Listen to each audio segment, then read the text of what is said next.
Olá pessoal, bem-vindos. Eu sou o Gustavo. Esse é mais um episódio do Papo Tech e hoje eu tô aqui com a Andrea, minha parceira de bancada aqui. Tudo bem, Andrea? Bem, Gus. Vamos em frente. Olá, pessoal, tudo bem? Muito bom estar aqui com vocês novamente. Legal. Hoje a gente vai falar com a Alessandra Amazonas, não é Isso isso? Beleza. A mesmo. Alessandra, ela é Olá, engenharia, pessoal. ela é superintendente de engenharia de plataforma e qualidade. É bastante coisa, né? É bastante, os nomes, à medida que eles vão aumentando, eles vão ficando mais complexos, né, Pois no é. dia a dia.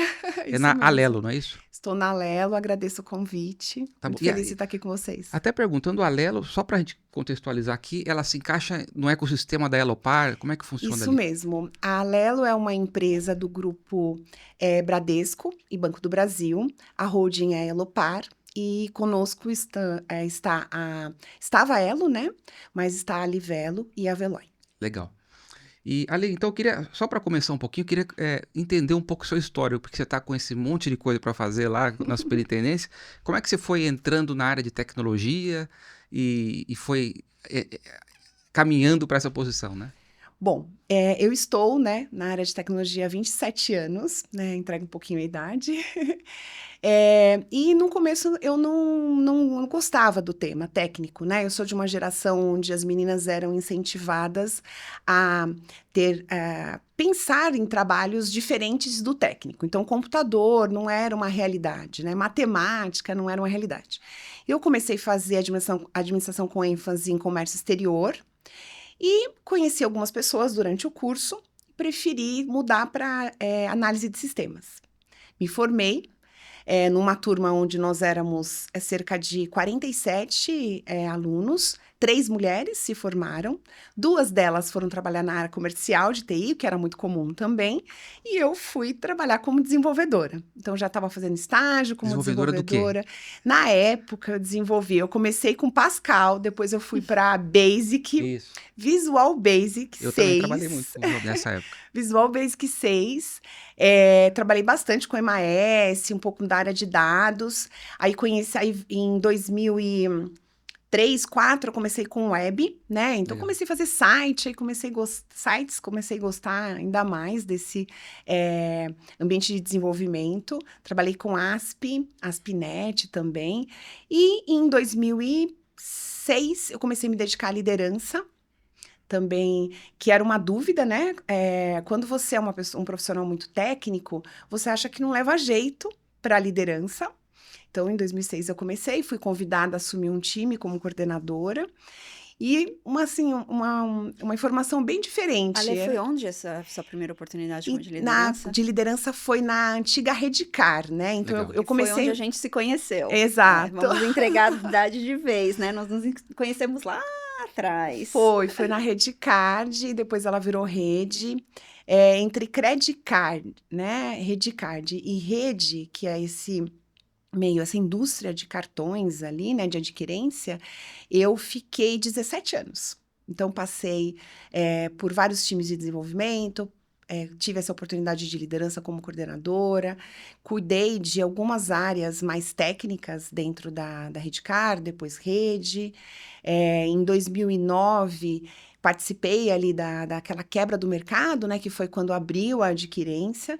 E eu não estava no dia da comemoração, porque minha filha nasceu em 2009, né, minha filha do meio nasceu em 2009, e fiquei até 2016 na Rede. Então, em janeiro de 2016, pela manhã eu trabalhei na Rede e na parte da tarde eu trabalhei na Lelo. Caramba! Porque eu tinha feito um combinado que eu precisava ficar até janeiro com eles, e aí eu entreguei as minhas coisas e já comecei na Lelo também para um desafio de adquirência. Muito legal, Ale, muito legal. E assim, você vem de muitos anos de mercado. Eu lembro, você fala assim da quebra, né? Eu lembro quando a antiga Orbital, né? Isso. Quebrou e daí quebrou, né? Separou os bancos que eram os exato. sócios. E eu participei muito forte da migração Citi pro México, onde foi fazer o processamento todo no México. Eu participei muito forte desse projeto, realmente. Assim, foi uma transformação grande para o mercado brasileiro quando houve essa quebra, né? Foram algumas ondas, né? Acho que a primeira começou ali entre 99 e 2000, que foi quando a Credicard houve a quebra em 3 empresas diferentes, né? Na Redcar, na Orbital e manteve, né, a Credit Card ali mais voltada à emissão de cartões, e depois teve essa Orbital também, né, e aí em 2009 houve o de adquirência e o mercado como um todo, né, que acho que foi um marco para a área de cartões. Legal. Hoje a gente nem fala mais de cartões, né? Hoje a gente fala de meios de pagamento, né? Deixou de existir a palavra cartão. Eu trabalho para cartão de crédito. Não, eu trabalho para uma empresa de meios de pagamento. Isso mesmo. Como você vem lá do inicinho, fala pra gente um pouquinho dessas ondas de transformações de negócio. O que você percebe e o que você percebe para o futuro? Bom, eu acho que eu começaria pelo espaço que a gente ainda tem de uso, né? Porque eu lembro que o meu trabalho de MBA foi sobre os não bancarizados, Nossa, né? legal. Então, foi. Ai, gente, o tempo passa tão rápido que a gente até acaba esquecendo o ano. Foi 2016, 17, alguma coisa assim. E na época, quando eu pesquisei, a gente ainda tinha cerca de 30%, eram 33% da população que não era bancarizada, né? O que era isso? As pessoas ainda consumiam através do papel, do dinheiro ele em papel. Só que à medida dos anos, os bancos, eles foram tomando, na minha opinião, um formato diferente para essas pessoas que gostariam de usar um meio de pagamento que não fosse mais o papel, né? E aí foram criados os bancos digitais, foram criadas as contas de pagamento e a desmaterialização do cartão, né? Hoje a gente sai de casa só com o celular. As empresas de benefícios estão trabalhando para que a gente também traga o benefício para o celular, para uma carteira digital, justamente porque ninguém mais usa carteira, né? E eu falo que um sonho próximo, né? Você vai chegar nos estabelecimentos ali, primeiro que você não precisa, você pode fazer um selfie payment, não só o payment, mas também de fazer a compra, né? De você ir comprando, passando, e depois você fazer esse pagamento. O pagamento face, pela digital já está próximo, mas o uso mesmo do plástico, né? Do embossing. Questão de poucos anos, na minha opinião. Muito legal. E Ale, você falou um pouquinho de benefícios. Hoje você está numa empresa com foco de payments em benefícios, Exatamente. né? A gente percebeu uma mudança muito grande na questão de benefícios com a pandemia. A pandemia, vocês acabaram sofrendo um pouquinho e vocês tiveram que se reinventar. Agora, estamos falando de a volta da galera para as empresas. Como você vê esse movimento? Você acha que vai ter retrocesso? Você vê o que você enxerga de roadmap ali de produtos para continuar atendendo o público e fazendo a diferença, né? Porque na realidade os benefícios, eles fazem uma diferença muito grande para o empregado. Como manter fazendo essa diferença, atendendo essas pessoas diferentes em momentos de vida diferentes? Bom, acho que o mundo, né, acho que a gente não precisa abordar isso, mas depois da pandemia é outro, né, em vários sentidos. Então, sim, a gente precisou se reinventar, e não só pelos produtos, mas também como a forma de trabalhar. Então, imagina um cenário, né, eu deixei, né, a rede em 2016, como eu comentei, e eu fui para a Lelo para fazer uma transformação digital no tema adquirência na Lelo. Então, era um projeto onde nós passamos por toda a fase ali de business case, de defender que aquilo era o melhor para a companhia, e começamos a fazer. Tudo fisicamente. Então, nós tínhamos a gestão à vista, a agilidade, né? Começamos ali do zero, com squads, boards, post-its. Quando a gente inaugurou um andar... Design Think, exatamente. Quando a gente inaugurou um andar... Então, cerca de um mês depois que a gente tinha inaugurado um espaço dedicado a esses grupos, veio a pandemia. E eu me recordo bem nesse dia, né? O meu gestor, na época, trouxe ali para a liderança que nós tínhamos que fazer um rodízio das pessoas que estariam no escritório. Então, para quem não tinha a gestão ainda no Azure ou qualquer ou ferramenta semelhante, tinha que passar, né? A fazer essa gestão. E eu me recordo de eu e mais alguns profissionais tirando foto dos post-its, anotando ali para que a gente iniciasse de forma digital. E assim, passou muita coisa pela minha cabeça, inclusive que a gente não ia conseguir, né? Anos depois, acredito eu que fizemos até não só mais ágil, como mais rápido, de forma digital. Conhecemos um mundo agora que é praticamente digital, porque temos profissionais no Pará, Pernambuco, no Brasil inteiro, trabalhando, né, com o mesmo propósito e ali, né, com o mesmo ritmo dos profissionais que estão fisicamente. Mais recentemente, a gente começou a discutir esse retorno ao escritório. Bom, o retorno ao escritório, esses profissionais, a gente sabe que tem uma questão ali de se acostumar, né, de trazer, estamos 3 vezes por semana, 2 a 3 vezes por semana no escritório, e agora é o momento de pegar esse ritmo do digital e tornar ele híbrido. Por quê? O que criamos de produtos no momento de pandemia, ele já, assim, muita coisa mudou, inclusive regulamentação, novas empresas nasceram, essas empresas nasceram totalmente digitais, inclusive, né?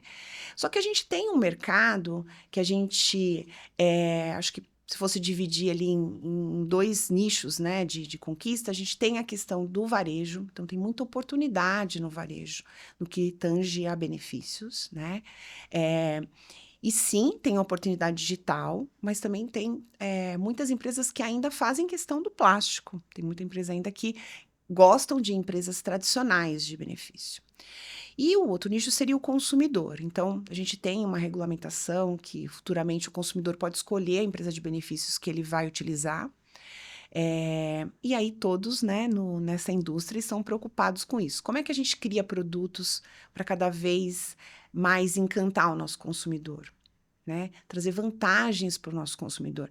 Que aquele cartão de benefícios não seja apenas o RH te proporcionando ali um vale-refeição, um vale-alimentação, porque faz parte de uma regra dele ou de uma regra de sindicato. Não, de você ter aquele benefício e você poder usar não só para a alimentação, né, como é o tradicional, mas uma questão ali de um retorno, de frequentar mais um restaurante ou outro, explorar os horários, né, que esse restaurante tem, às vezes, para dar alguns benefícios para esse consumidor, o uso do digital, de também tornar ali ele só aquela carteira dentro do celular sem precisar sair com uma carteira por causa de plásticos, né? A gente vem trabalhando nos nossos aplicativos, então tem toda uma questão de... A gente veio aprendendo o mercado também, né? Então, de tornar ali cada vez... ter mais performance nesses aplicativos, porque é um mundo também, quando você separa, né? Uma empresa como a Alelo, você tem uma adquirência, você tem um emissor de cartão e você tem um foco em consumidor. E é um mundo lá dentro, né? É muita coisa que a gente precisa se preocupar. E nesse momento a gente está bastante focado aí no consumidor para tornar, e como eu comentei, né, trazer tudo com maior fluidez e encantar cada vez mais o consumidor. A Pede Pronto vem para ajudar vocês nisso, né? Isso, a Pede Pronto é um marketplace ali, né, de restaurantes para gente. A gente está focado nesse semestre no takeaway, porque a gente sabe que com o retorno para os restaurantes, para o escritório, nem toda a infraestrutura de alimentação retornou também, né? Então, eu vou dar um exemplo, por exemplo, ali dando um exemplo em Barueri, onde a gente está em Alphaville. Antes nós tínhamos a opção de alguns food trucks, tinha a opção de ter um transporte até o centro comercial para que as pessoas se alimentassem, usassem os restaurantes ali. Tem a opção do shopping, né, para quem gosta, ou de restaurantes ali próximos. Mas a gente sabe que alguns dias da semana são os prediletos das pessoas dos escritórios. Acho que se vocês... Terça e quinta. Exatamente, quarta também. Mas aí acho que percebe pelo trânsito, né? Inclusive, eu vindo para cá hoje, pensei, hoje é terça-feira. Uhum. E esses dias a gente tem realmente os restaurantes, por mais que eles se planejem, eles ficam superlotados, porque o transbordo dos 5 dias que existia antes da pandemia se tornaram 2, 3, né? Então, no Pede Pronto, no caso, a gente está focando nessa parte de takeaway, que você, do caminho ou do próprio escritório, você já pede, então você chega ali, o seu pedido está pronto para você já consumir, seja nas mesas ali do próprio shopping ou trazer para dentro do escritório. Inclusive, muitas empresas, né, que tinham restaurantes dentro da empresa, hoje não tem mais esse restaurante dentro da empresa, porque o consumo reduziu demais, até você não tinha condições de fazer a previsão do que você tem que produzir para o almoço, né? Exato. E é um nicho que, mesmo para a gente como benefícios, é um nicho que a gente já discutiu em explorar para auxiliar esses restaurantes, né? Como é que eles se planejam para ter 2 dias de super pico? Né? Como é que eles conseguem manter um salão com uma estrutura maior, por exemplo, se eles só têm 2 ou 3 dias de pico, né? Então, é um filão ali que dá para a gente explorar também quando você fala de benefícios. Claro. Ale, você comentou daquela decisão de carreira ali, acho que em 2006, em relação a sair da parte Isso. técnica e começar a liderar, né? Isso mesmo. O que você tem de dica, assim, para os novos líderes em relação ao desenvolvimento de skills de liderança? Bom, assim, um pouquinho antes da gente entrar, a gente estava até conversando sobre a liderança feminina, né? Eu acho que hoje a liderança feminina ela faz toda a diferença numa empresa. Por quê? A parte de inovação, uma criatividade. A mulher, ela se prepara muito mais que o homem para se candidatar. Isso tem vários indicadores que mostram de mercado isso, porque a gente tem aquela questão da síndrome da impostora, a gente sempre acha que por mais que a gente trabalhe há muitos anos, a gente tem uma carreira desenvolvida em determinado assunto, a gente acha que a gente ainda não está preparado. Então, quando essas líderes, elas entram e vêm formar e muitas vezes trabalhar informações, na sua maioria masculina, elas dão o seu melhor, né? E um outro ponto que me fez também me tornar uma líder melhor, né? Claro, tô sempre em desenvolvimento, tá, gente? Claro. Não tenho essa arrogância em achar que eu já cheguei ali no meu ponto máximo de liderança. Mas, para mim, a maternidade. Eu sou mãe de 3. Eu tenho de adolescentes a crianças em fase de alfabetização, porque eu tenho um de 17 que prestou Unicamp esse final de semana e, ao que parece, passou aí na primeira fase. Tô super feliz. Tenho uma de 15 e tenho um de 6. Legal. Né? Então, eu acho que a resiliência é uma coisa que quando você vira mãe, você aperfeiçoa. A paciência, a escutativa, né? Ali o protagonismo, porque para você administrar uma carreira e administrar 3 filhos, meu marido é meu parceiro de vida, a gente combina, inclusive, quando qualquer movimento que eu vou fazer até entre empresas, né? Mas você tem uma rede de apoio? Você tem, mas então você pega essas técnicas, né? Organização, e aí você traz para dentro das companhias. Não significa que você vai ser mãe desses profissionais, não é isso, pelo contrário. Ser um líder que desenvolve o profissional, ele não é uma mãe, ele não é um pai, né? Mas ele tem ali ajuda a montar plano de ação para que essa liderança, né, para que essa carreira desse profissional dê certo. E eu vim aperfeiçoando dentro da área de tecnologia, não só através de cursos, então eu gosto bastante, né? Fiz universidade, depois fiz um MBA, faço cursos curtos de liderança em universidades americanas, já fiz do MIT, já fiz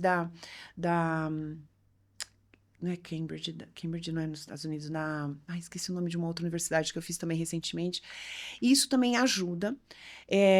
Eu gosto também de Brené Brown, eu leio bastante podcast, porque ela ajuda a balancear e eu não me tornar uma líder que eu era no passado, que era uma líder masculinizada, né? E que isso também não é um defeito, né? Tem mulheres que têm essa característica. Por que elas têm essa característica? Por estar num ambiente mais masculino, e aí eu tô falando da liderança dentro de áreas técnicas como tecnologia, engenharia, né? Elas têm atitudes, elas têm comportamentos e elas desenvolvem aptidões mais parecidas com homens justamente para elas se sentirem ali mais acolhidas naquele... Na verdade, é uma couraça, né? É uma proteção Isso, que uma você proteção, gera para você até ser exatamente. aceita, né? Pra ser Depende, se você for a aceita. princesinha, eu falo por mim, estou C-level já tem mais de 10 anos. Então, assim, quando você entra num ambiente extremamente masculinizado e você tem um papel de princesinha, você é excluída.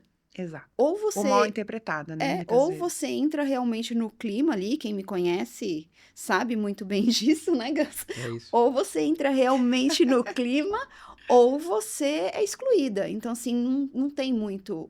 acaba sendo um processo de defesa. E essa questão da não masculinização na liderança Eu acho que é uma evolução muito importante para nós mulheres, né?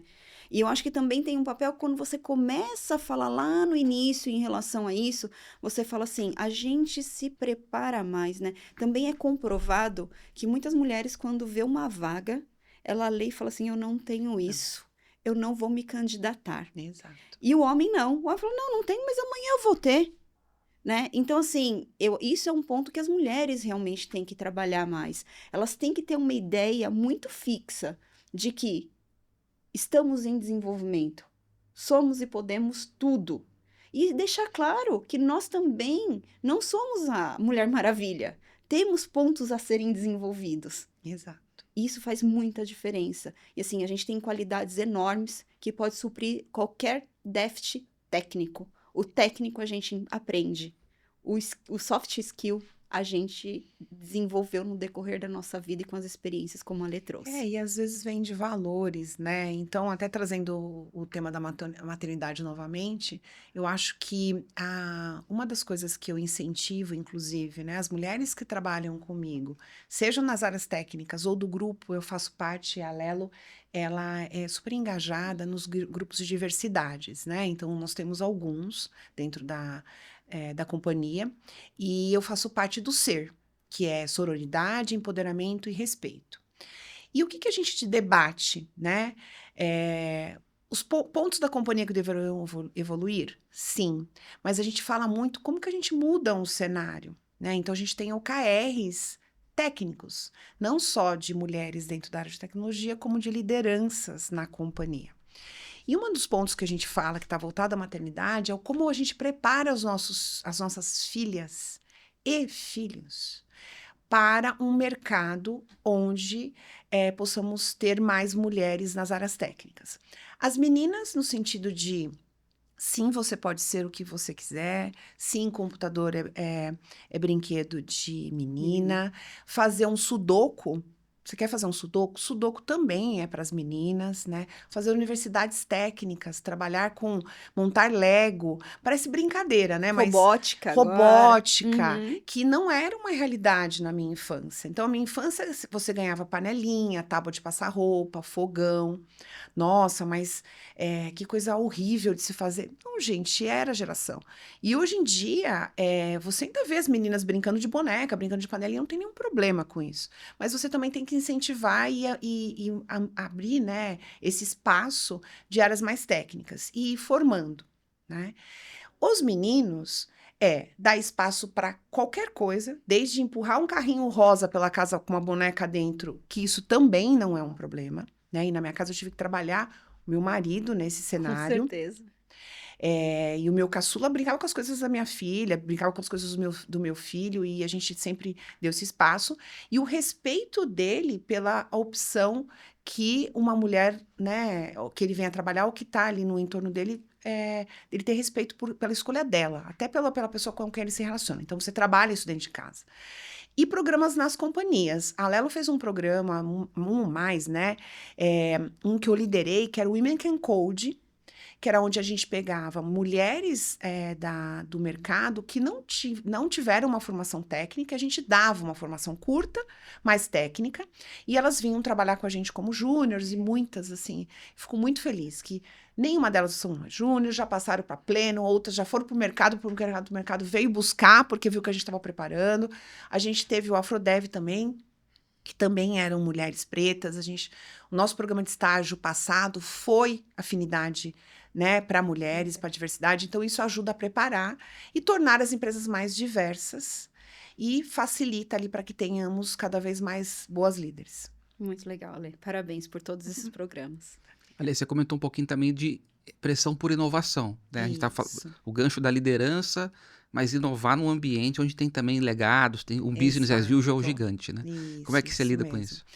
Bom, eu acho que a gente está num momento de transformação, uma continuidade da transformação digital na Lelo, e onde a gente quer, que a gente está chamando de plataformizar, que centralizar especialidades, capacidades em times, para que a gente dê fôlego para aqueles times mais voltados em evolução de produtos sejam mais criativos, né? Então, não significa que essas estruturas elas vão fazer só a parte chata. E olha, gente, eu sou apaixonada pela área de TI, então eu acho que não tem parte chata em TI. Nem quando você fica lá de noite fazendo uma sustentação tem parte chata. Mas eu sei que tem muita gente que fala, então a gente vai ficar só no dia a dia, não vai fazer aquele app inovador. Não é isso. Isso é um desafio né? muito grande hoje. A gente E reter entende. também, né? Porque o mercado de tecnologia, acho que no segundo, 1 ano e meio mais ou menos de pandemia, eu lembro que eu li eu vi um estudo que falava que nós tínhamos 40 vagas para cada profissional de tecnologia, desenvolvedor, né? Um profissional ali sênior, né? Porque bom ou ruim, acho que a gente não deve classificar dessa forma, mas um profissional mais sênior. Então é um mercado onde você precisa estar constantemente, inclusive, criando novidades para esse profissional, porque senão ele não quer ficar, né? Então, quando você junta essas especialidades e capacidades em times e foca, por exemplo, em atender melhor o cliente, na parte de segurança, e aí segurança permeia desde o momento que você faz uma transação financeira, como o momento que você usa um aplicativo, ou você usa um portal da Alelo. A parte de pagamentos também, porque aí dessa forma traz fôlego, né, para os times ali que a gente chama que são as BUs que desenvolvem produtos voltados para os nossos 3 clientes, consigam pensar em inovação e ser mais criativo. Mas também tem um outro lado que eu acho que inovação, ela não precisa você ter uma área com esse nome, uma cerimônia onde você fala assim, hoje vamos inovar, e aí as pessoas entram na sala e faz um design thinking, ou faz qualquer outro tipo, um discover. Não precisa, eu acho que pequenas coisas. Então, a gente tem que incentivar também os times a olhar para um processo e falar, nossa, mas por que eu não vou fazer esse processo diferente? Né? Até linkando com o tema de IA. E eu acho que a gente tem que falar de IA com responsabilidade. Com Eu certeza. participei de um painel recentemente e a gente estava até falando um pouco sobre isso, até antes do painel. A gente pode também ter esse olhar, né? Por que eu não substituo esse processo manual ou esse processo que passa por uma série de sistemas ali? Você falou de legado, né? Então, a gente tem esse olhar, né, de modernização, um olhar de continuidade. Porque legado a gente sempre vai ter, né? E Perfeito. do jeito que a tecnologia está evoluída e pujante, hoje é aquela novidade, amanhã, semana que vem já é um legado. Então a gente fala que o inovar também é ter esse olhar de juntar e colocar o muito novo, né? No caso de uma IA generativa, com um processo ou um sistema que a gente já tem ali fazendo aquela mesma atividade há um tempo. Na Maita a gente trabalha muito forte ali a questão da inovação como permeando tudo, né? Na realidade, a gente tem que pensar em inovação. Exatamente o que você falou, não é porque eu estou na sustentação de um legado que eu não posso inovar. Pelo contrário, você conhece Exato. muito bem aquele produto e você pode sair, dar sugestões diferentes e fazer a coisa acontecer de maneira diferente. Inovação é cultura. Quanto mais a gente fomenta a questão da inovação dentro do nosso time, do time do vizinho, do time de negócios, e você Isso. pensa realmente em equipes multidisciplinares que tragam seu valor de maneira diferente e façam o melhor para o negócio. Eu falo muito dentro do time, a gente quando está perto de um cliente, a gente não tem que pensar tecnologia. Tecnologia está no nosso sangue. A gente vive e respira tecnologia. A gente tem que pensar no negócio. A gente tem que trazer valor. A gente tem que tirar essa visão da questão da agilidade que é perfumaria. Não, a gente é focado em OKRs. A gente tem que entregar nossas sprints, tem que levar valor para o OKR estratégico da empresa. Então, não tem como você só ficar preso num papel mais. Hoje, o dia a dia exige muito mais dos profissionais. Aquele que ficar preso num papel vai ficar ali e não vai evoluir, vai deixar de fazer parte da cultura realmente. E quando você trabalha com equipes de ágeis e tem indicadores ali muito claros, né? Como um OKR ou como um DORA ou indicadores de qualidade de segurança, o próprio time acaba expelindo esse profissional que não está ali girando, né, no mesmo ritmo que o restante. É um profissional ruim? Não, é um profissional que pode ser que ele não tá naquele fit cultural, ele não tá no mesmo momento que a companhia tá. Espero. E a gente também tem que respeitar a maturidade, as diversas maturidades que você encontra dentro de uma companhia, né? A Lelo é uma empresa de mais de 1.000 funcionários, a gente tem uma área de TI grande, somos divididos ali, né, com alguns focos, a liderança, os executivos ali têm focos diferentes, mas nós temos algumas áreas de engenharia, então a gente debate bastante sobre isso. Como é que a gente utiliza esse profissional, tira o melhor dele dentro de um time que tenha mais fit, né, e que aí a criatividade e a inovação, ela acontece sem precisar de qualquer rótulo.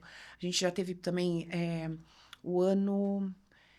Eu não lembro se foi esse ano. Foi esse ano. No começo, no primeiro semestre, a gente teve o hackathon também, a gente traz, inclusive, a gente tem produtos, mais de um produto, né? Que saiu desse tipo de dinâmica, que as pessoas gostam muito, e aí entra naquela parte da diversidade, da pluralidade, como você colocou. Você traz pessoas da comercial para trabalhar junto com de produtos, de CX, com tecnologia. Você vê líderes que nem é de tecnologia, liderando frentes mais técnicas. Aí você coloca um mentor técnico para auxiliar aquele líder. Então, é bem legal. Muito bom. Maravilha. E, bom, para isso que eu vou te perguntar, agilidade é uma das respostas, mas como é que a gente mantém engajado o time em questões de projetos estratégicos de longo prazo que tem mudanças inesperadas? Como é que você vê esses ofensores? É um desafio, né? A gente, por mais que nós tenhamos, por exemplo, nós trabalhamos o que a gente chama de PI, né? Que é o nosso planejamento trimestral. A gente visualiza, quando você fala de projetos grandes, planejamentos de mais de ano. E a gente mede de 3, por mais que as sprints ali seja para quem trabalha, né, como modelo Scrum, 15 dias, um Kanban puxado também vai mais ou menos ali 15 dias, um mês. A gente trabalha de trazer esses indicadores para discussão, opa, discussão, nesse período de 3 em 3 meses, porque isso faz com que o time consiga ver aonde ele quer chegar e de curto prazo, por mais que ele tenha visibilidade que é um ano, por exemplo, que vai ter a criação daquele produto, ou no caso, por exemplo, da adquirência, foram 3 anos, né?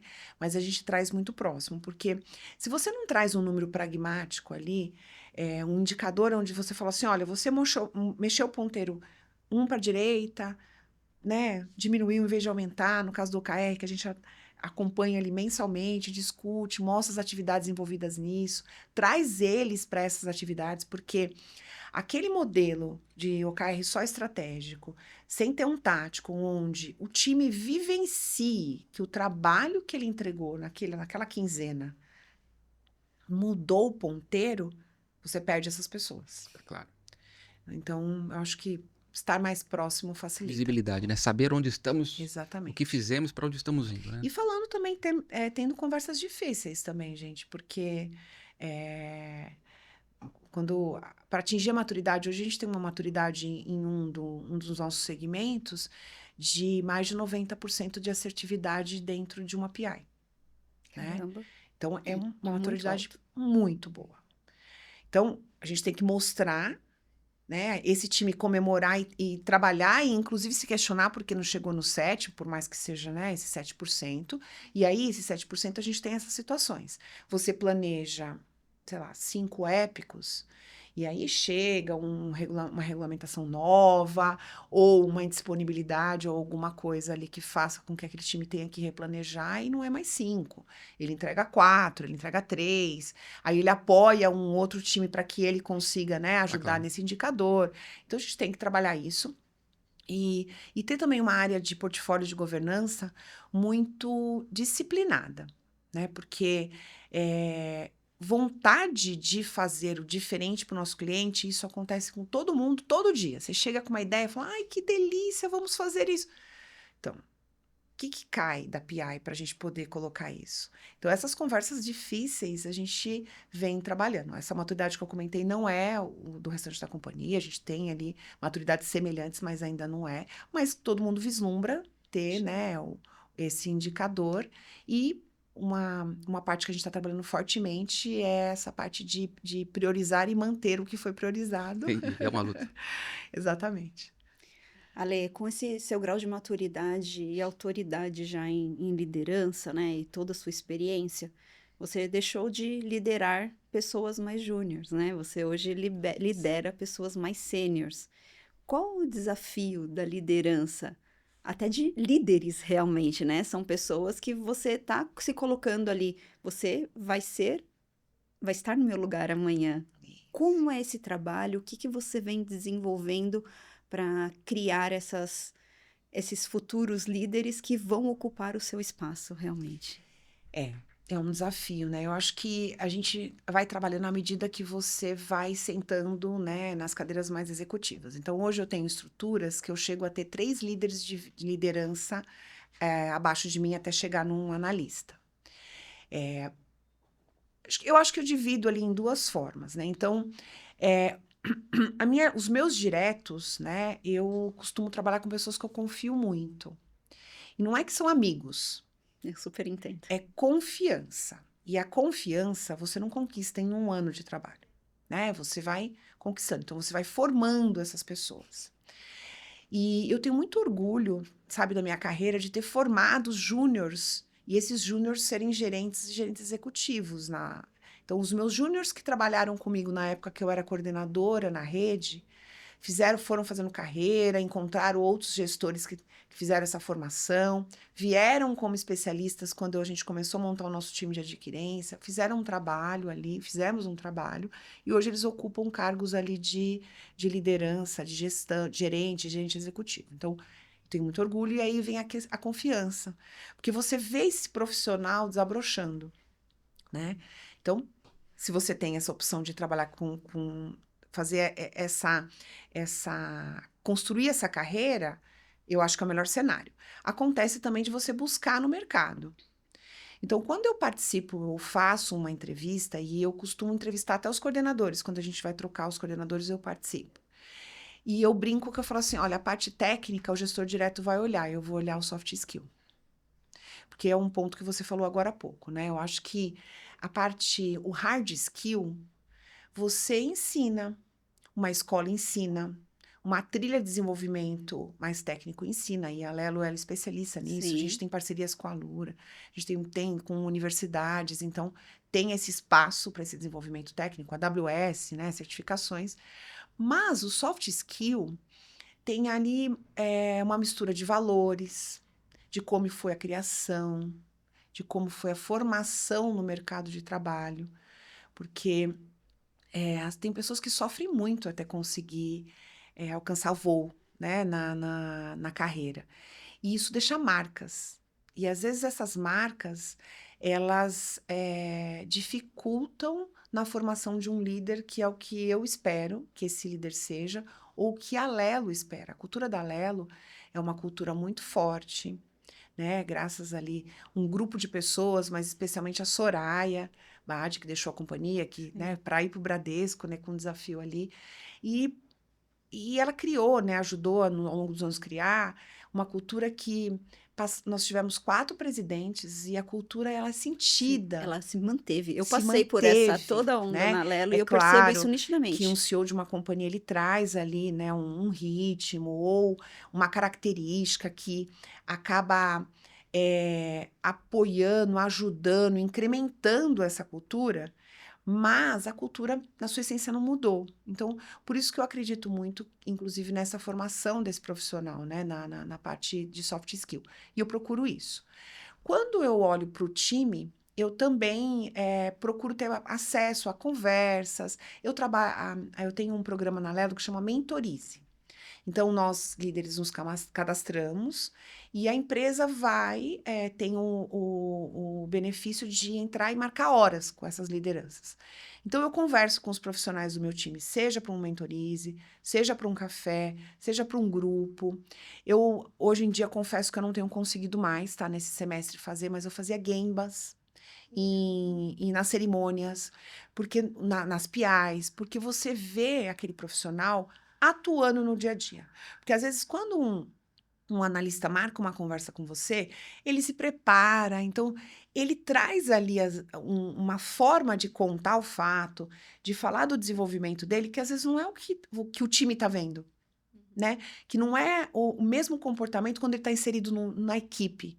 Quando tem um trabalho de equipe, como uma cerimônia de daily, ou de um discover, ou de uma retro, por exemplo. A retro teve uma época que até nossa área de excelência lá de Lean, Ale, não participa das retros, as pessoas ficam inibidas. Eu falei, tudo bem, então se eu tô deixando inibir, não vou participar. Mas é um momento ali de você ver o quanto a harmonia tá artificial, o quanto efetivamente você tem um ambiente de um Colaborativo, espaço né? colaborativo e de saúde psicológica, saudável psicológico. Quantas pessoas se põem em ambientes ali, se colocam como, né, num ambiente de vulnerabilidade, que é um desafio nas companhias, né? Eu acho que a gente falou bastante no Setembro Amarelo sobre a saúde mental, né? A Lelo vem fazendo alguns trabalhos junto com a Elopar, inclusive para detectar, e é em conjunto ali com o que você sente no dia a dia do time, né? Tem que olhar para tudo isso. Isso é um dos nossos diferenciais, sabia? Quando a Maita surgiu, a primeira pessoa que nós contratamos é a nossa head de DHO. É a funcionária número 1 da Maita. Ela continua com a gente até hoje. E hoje a gente tem 8 psicólogas fazendo OKRs pessoais. A gente tem um EDI, Legal. onde a gente acompanha pessoalmente todos os nossos colaboradores. Então, eles têm sempre um ponto de referência, não para apoio técnico. O time do Gus, o time do Baião, que é o nosso VP de operação, dá todo o apoio técnico. Mas quando você fala de psicológico, a galera da Fernanda é o que dá todo esse apoio para todos os nossos colaboradores. Então, uma vez por mês, tem um espaço de 1 hora, vamos conversar, e às vezes precisa de mais, precisa de um acompanhamento mais próximo, a gente está próximo. E a gente percebe nitidamente que em turnover, isso faz muita diferença. Naquele momento da pandemia que você trouxe, que tinha 40 vagas para um profissional, a gente teve um turnover baixíssimo. A Maita teve a oportunidade de uma maneira até não proativa, ganhar o prêmio de empresas que cuidam em 2023. Parabéns. Agora, em 2024, a gente se inscreveu pela primeira vez no GPTW, tiramos nota 9.2. Que legal. Entendeu? Então, Na assim, primeira tentativa, uma né? primeira tentativa, uma empresa de 5 anos, é um mérito muito legal e onde fica muito forte o propósito não só da tecnologia. A tecnologia não é nada sem as pessoas. E a gente precisa fazer esse acompanhamento mais de As perto. empresas, né? A gente tem estudos, livros sobre a felicidade, né? A felicidade que alavanca os negócios. E tenho certeza que esses profissionais, por estarem felizes e orgulhosos, né? E se sentindo bem no ambiente de vocês, também prestam um serviço para o cliente final muito melhor. Diferenciado. Exatamente.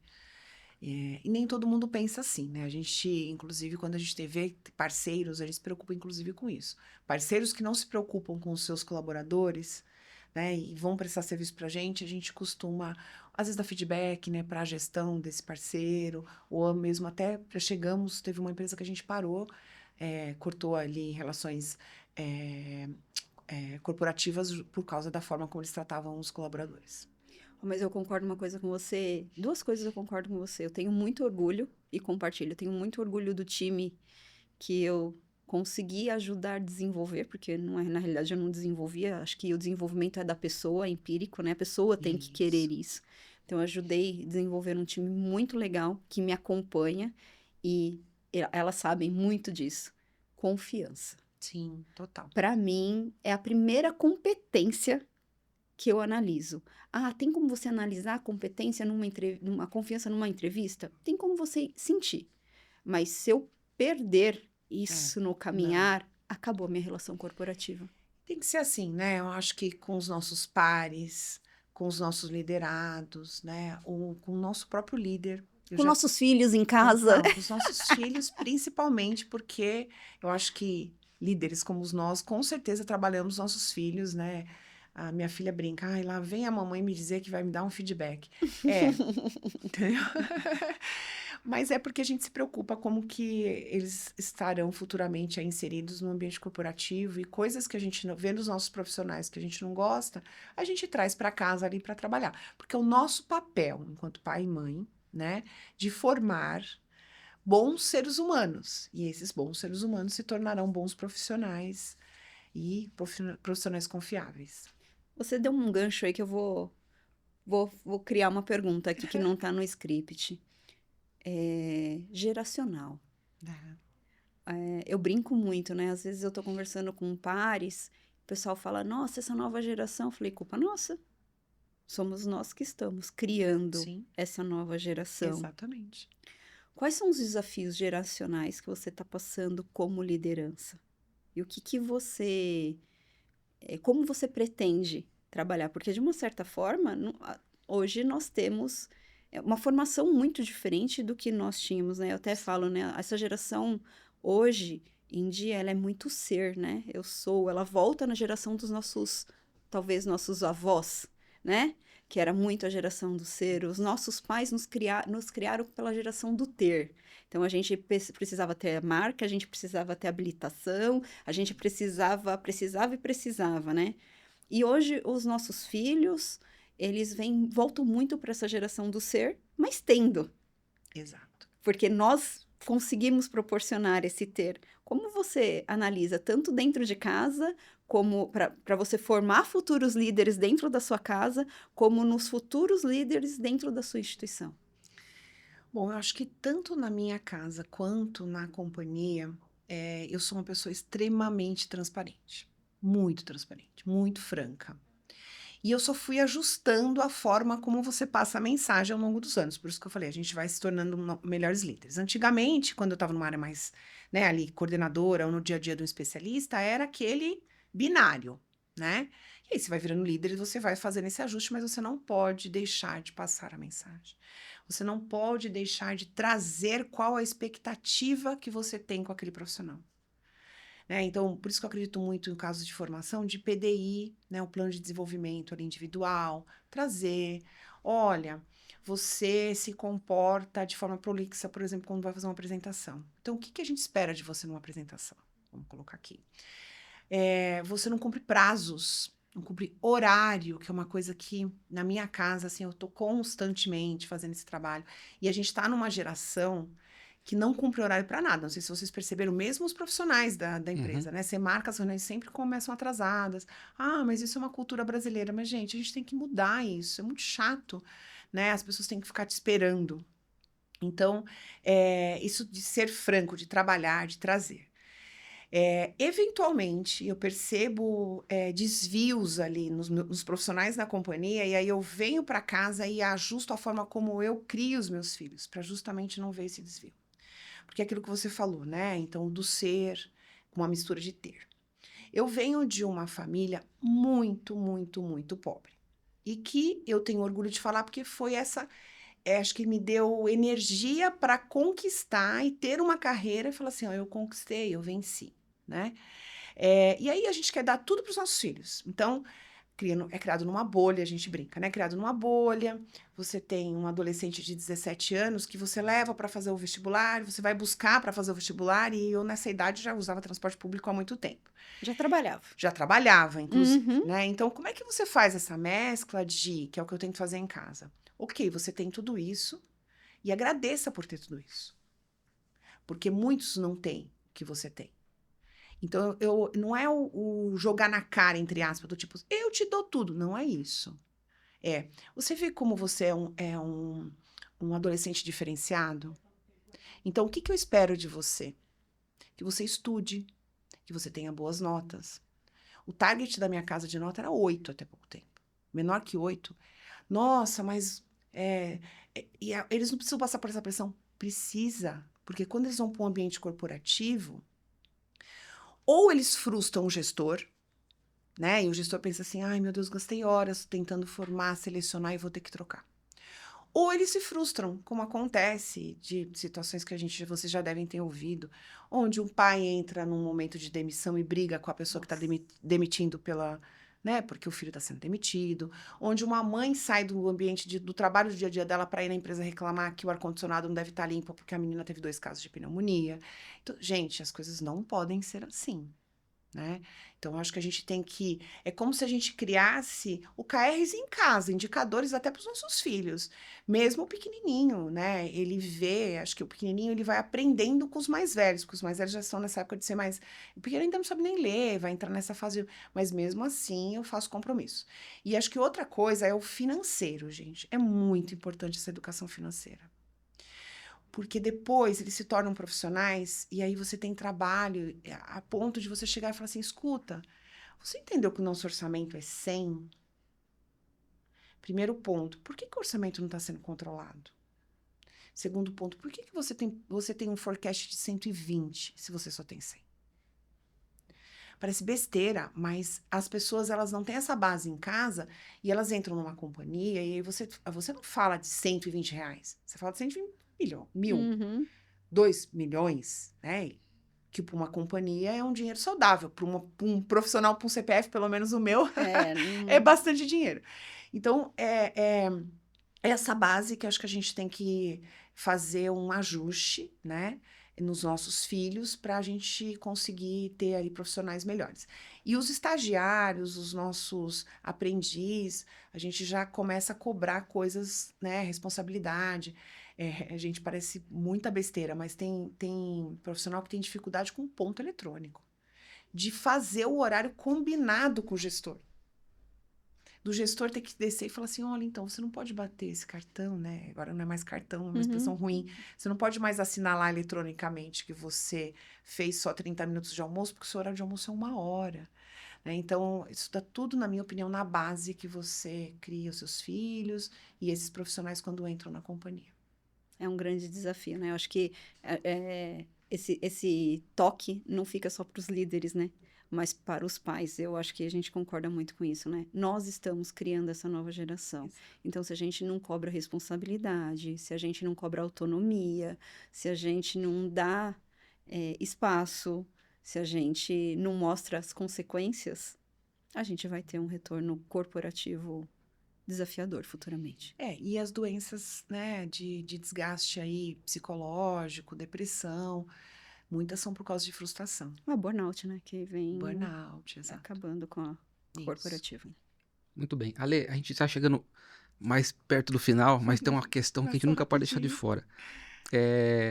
A gente vinha nos últimos anos com uma certa clareza ali, trabalhando esses avanços de inteligência artificial, machine learning, isso aí com muita tranquilidade.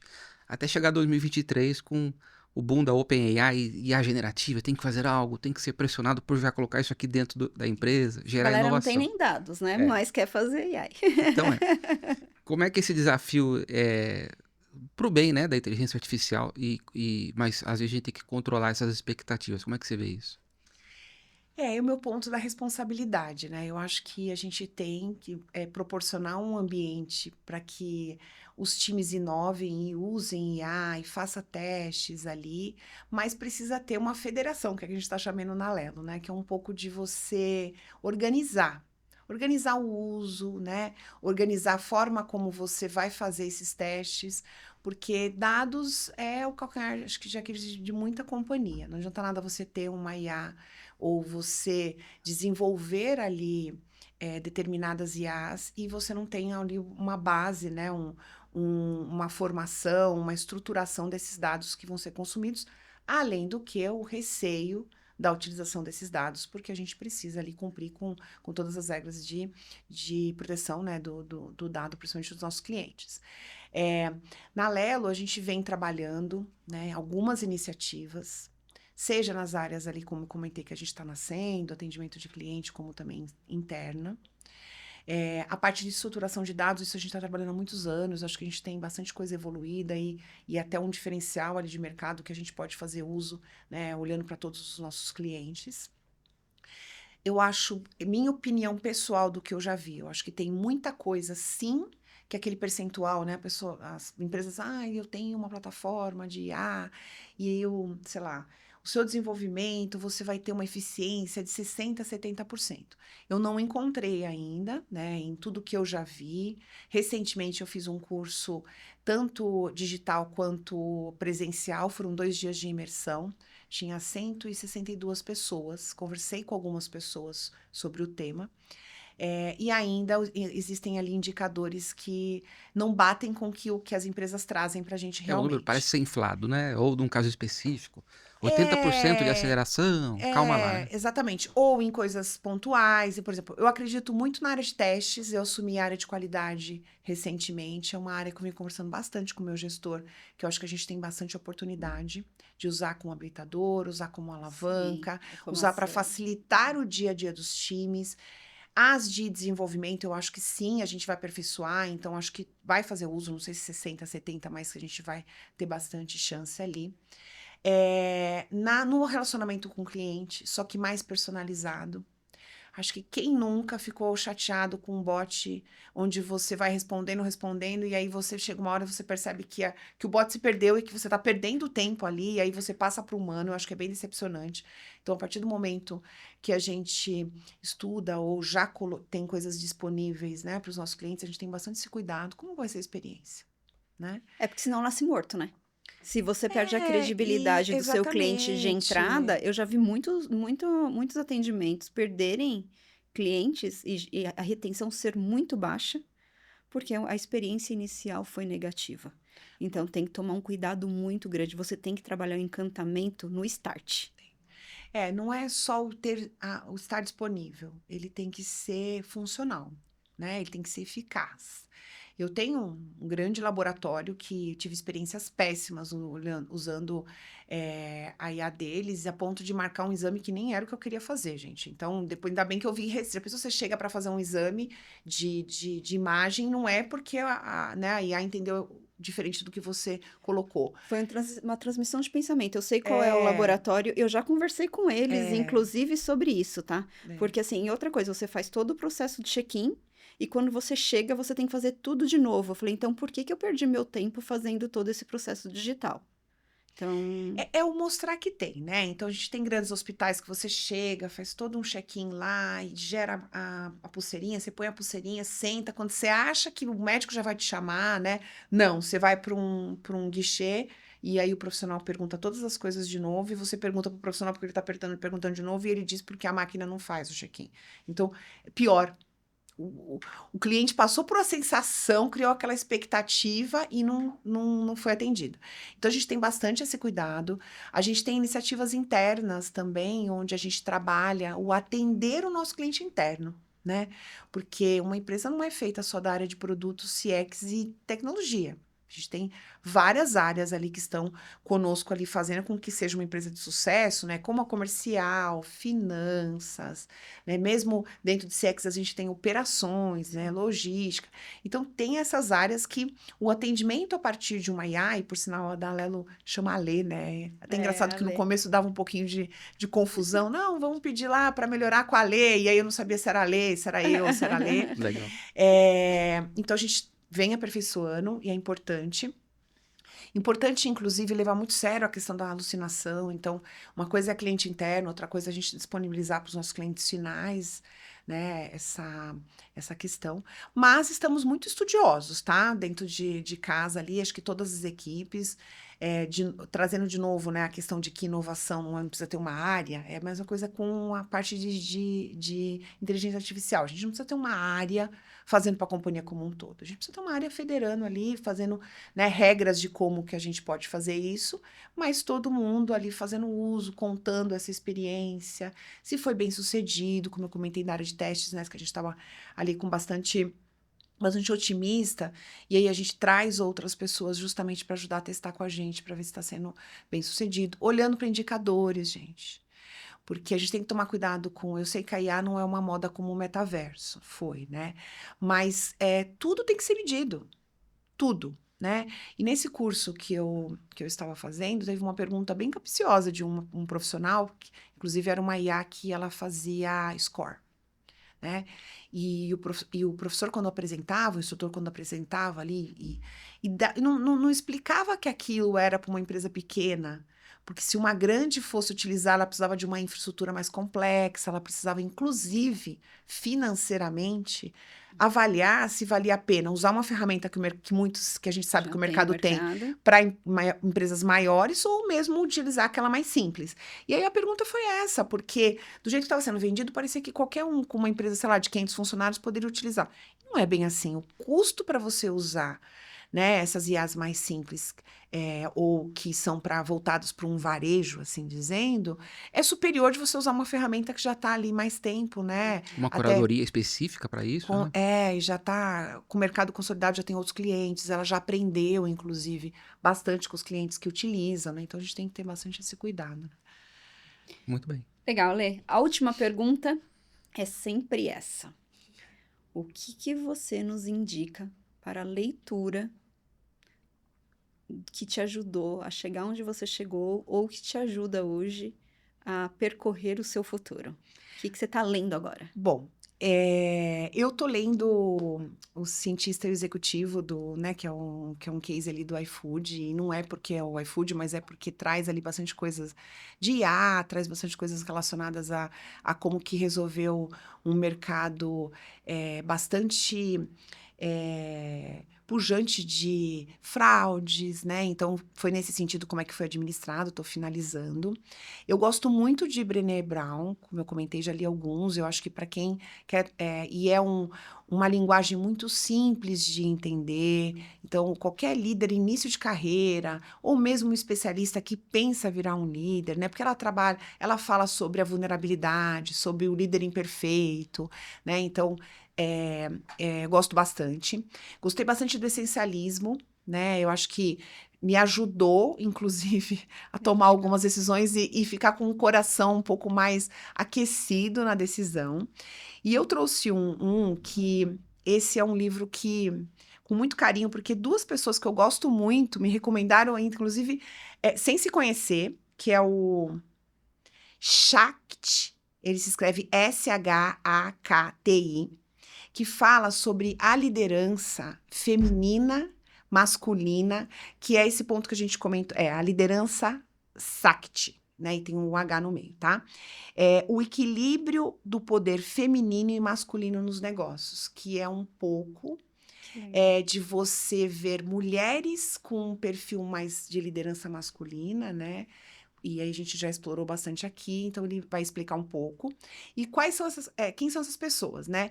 O Cesário, que é uma pessoa que eu respeito muito, que eu gosto muito, num almoço, quando ele já estava fazendo os almoços ali meio de despedida, a gente estava falando sobre o meu portfólio, sobre a minha carreira na Lelo, né? E a gente começou a falar, né, da questão de ser, você era mais dura, né? E o ponto aí, o ser mais duro é um pragmatismo, né? Que a gente estava nesse contexto.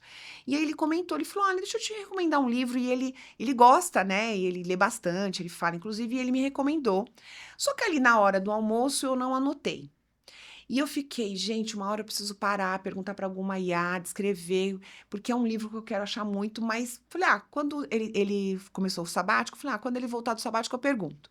E aí, recentemente, uma pessoa chamada Eliana, que escreveu um livro sobre felicidade, ela faz um trabalho, inclusive, né, de trazer essa metodologia da felicidade para as companhias, Eliana Pinto, o nome dela, que ela escreveu esse livro, parte de outros, tudo. A gente foi almoçar no dia do meu aniversário e ela falou assim, Ale, olha, tem um livro que eu queria te recomendar. E é o mesmo livro que o Cesário me presente recomendou. de aniversário.